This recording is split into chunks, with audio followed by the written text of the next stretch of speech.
নমস্কাৰ নিউজৰ বাতৰিলৈ স্বাগতম জনাই ষ্টুডিঅ'ৰ মজিয়াত মই উৎপল দাস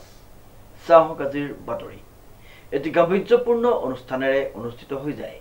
দেৰগাঁও কমলদুৱাৰা মহাবিদ্যালয়ৰ 63তম প্ৰতিষ্ঠা দিৱস নিউজ নাইট ৰিপৰ্ট দেৰগাঁও কমলদুৱাৰা মহাবিদ্যালয়ৰ 63তম প্ৰতিষ্ঠা দিৱস উলহ মালহেৰে দিনজোৰা কাৰ্যসূচীৰে পালন কৰা হয় ৰাষ্ট্ৰীয় শিক্ষানীতি 2020 প্ৰত্যাখ্যা আৰু প্ৰত্যাহ্বান শীৰ্ষক হৰকান্ত মহন্তৰ স্মাৰক বক্তৃতা সম্পন্ন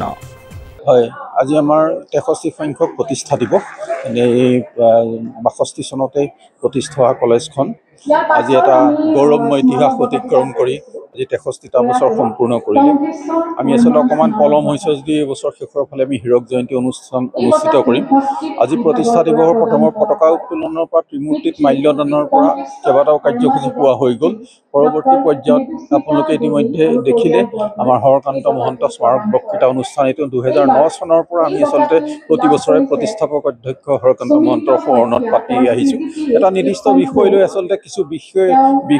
বিশেষজ্ঞক আমি নিমন্ত্ৰণ জনাওঁ প্ৰতিবাৰে এইবাৰ অলক কুমাৰ বুঢ়াগোহাঁই ছাৰ তেখেত ডিব্ৰুগড় বিশ্ববিদ্যালয়ৰ প্ৰাক্তন উপাচাৰ্য বৰ্তমান ৰয়েল গ্লোবেল বিশ্ববিদ্যালয়ৰ উপাচাৰ্য তেখেতক আমি নিমন্ত্ৰণ কৰি আছোঁ ৰাষ্ট্ৰীয় শিক্ষানীতি 2020 প্ৰত্যাহ্বান বিষয়ক তেখেতে সুন্দৰভাৱে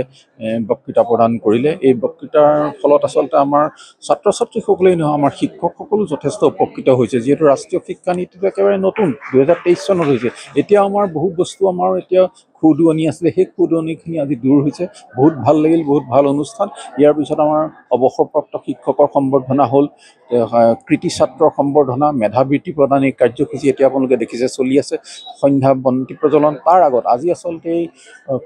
16 আগষ্ট প্ৰতিষ্ঠা দিৱসৰ লগত সংগতি ৰাখি আজি আমি দুটা নতুন কাৰ্যসূচী লৈছোঁ এটা হ'ল কলেজৰ মহাবিদ্যালয়ৰ ৱেবছাইটটো নতুনকৈ ডেভেলপ কৰি আজি লঞ্চ কৰা হৈছে আৰু আপোনালোকে দেখিছে মহাবিদ্যালয়ে এটা নতুন সুন্দৰ আমি মুকলি মঞ্চ ছাত্ৰ ছাত্ৰীসকলৰ বাবে নিৰ্মাণ কৰি উলিয়াইছোঁ আজি অনুষ্ঠানৰ শেষৰ যিটো কাৰ্যসূচী সাংস্কৃতিক অনুষ্ঠান তেওঁলোকে তাতেই কৰিব গতিকে সামগ্ৰিকভাৱে এইখিনি কাৰ্যসূচী সফলভাৱে হোৱাৰ কাৰণে সকলোকে মই ধন্যবাদ জনাইছোঁ আপোনালোককো বিশেষভাৱে ধন্যবাদ জনাইছোঁ আপোনালোকে আহি যি প্ৰচাৰৰ দায়িত্ব গ্ৰহণ কৰিলে তাৰ কাৰণে আপোনালোকৰ ওচৰত মই কৃতজ্ঞ ধন্যবাদ উল্লেখযোগ্য যে উজনিৰ কটনখ্যাত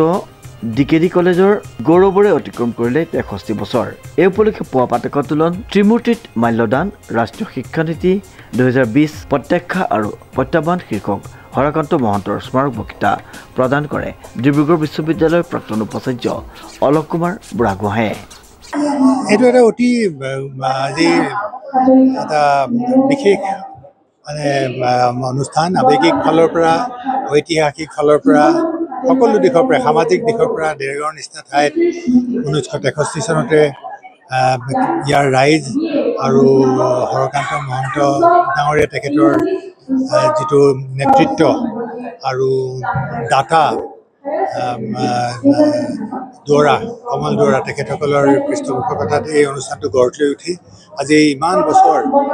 63টা বছৰ পাৰ হ'ল আৰু তেখেতলোকে অকল পাৰেই কৰা নাই সময় তেখেতলোকে এটা বিশেষ স্তৰত উপনীত হৈছে নাকত A+ হোৱাটো ইমান সহজ কথা নহয় গতিকে আটাইখিনিকে মোৰ সম্বৰ্ধনা জনাইছোঁ কৃতজ্ঞতা জনাইছোঁ আৰু যিসকলৰ আশাসলীয়া প্ৰচেষ্টাৰ ফলত এই অনুষ্ঠানটো আজিৰ অৱস্থা পাইছে আটাইলৈকে মোৰ শ্ৰদ্ধা নিবেদন কৰিছোঁ আৰু মই ভাবিছোঁ ভৱিষ্যতে আশা কৰিছোঁ এইখন মহাবিদ্যালয় আৰু ওপৰলৈ আৰু শিক্ষা অৱস্থালৈ যাতে যাব পাৰি মানে উচ্চ খাপৰ তেখেতে নেতৃত্ব দি আছে তেখেতৰ দূৰদৰ্শিতা তেখেতৰ যিটো মানুহক আপোন কৰি লৈ পেলাই আগবঢ়াই নিয়াৰ যিটো দক্ষতা সেইটো শলাগিব লাগিব আমি তেখেতক বিশেষভাৱে তেখেতৰ কামৰ নিষ্ঠাৰ শলাগ ল'ব লাগিব এই মুহূৰ্তত যিমান আশা প্ৰত্যাখ্যা যিমানখিনি আছে প্ৰত্যাহ্বানো আছে তাৰ কাৰণে মই কৈছোঁ যে শিক্ষক শিক্ষয়িত্ৰী আৰু সকলোৰে মাজত নতুন কল্পনা নতুন উদ্ভাৱনীৰ প্ৰয়োজন আছে কেনেকৈ পাঠদান কৰিব কেনেকৈ শিক্ষাদান কৰিব কেনেকৈ নতুন মানুহ গঢ় দিব শিক্ষানীতিত কৰাৰ নিচিনাকৈ তাৰ কাৰণে নতুন কল্পনা নতুন উদ্ভাৱনীৰ প্ৰয়োজন আছে আৰু চৰকাৰৰ পৃষ্ঠপোষকতাটো লাগিবই থাকিবই আৰু সেইখিনি আছেও কিন্তু আমাৰ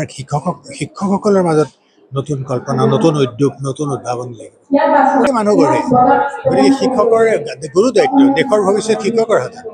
গতিকে তেখেতসকলে, মই কৈছোঁ নহয়, তেখেতসকলে অতি নিষ্ঠাৰে নিজৰ যিটো পাৰদৰ্শিতা, নিজৰ যিখিনি পাঠদান কৰাৰ ক্ষেত্ৰত যিখিনি তেখেতসকলৰ ক্ষমতা আছে, সেইখিনি উৎকৰ্ষ সাধনৰ কাৰণে সদায় নিষ্ঠাৰে সহকাৰে আগবাঢ়ি যাব। ময়ো শিক্ষক আছিলোঁ, ময়ো শিক্ষক এতিয়াও। গতিকে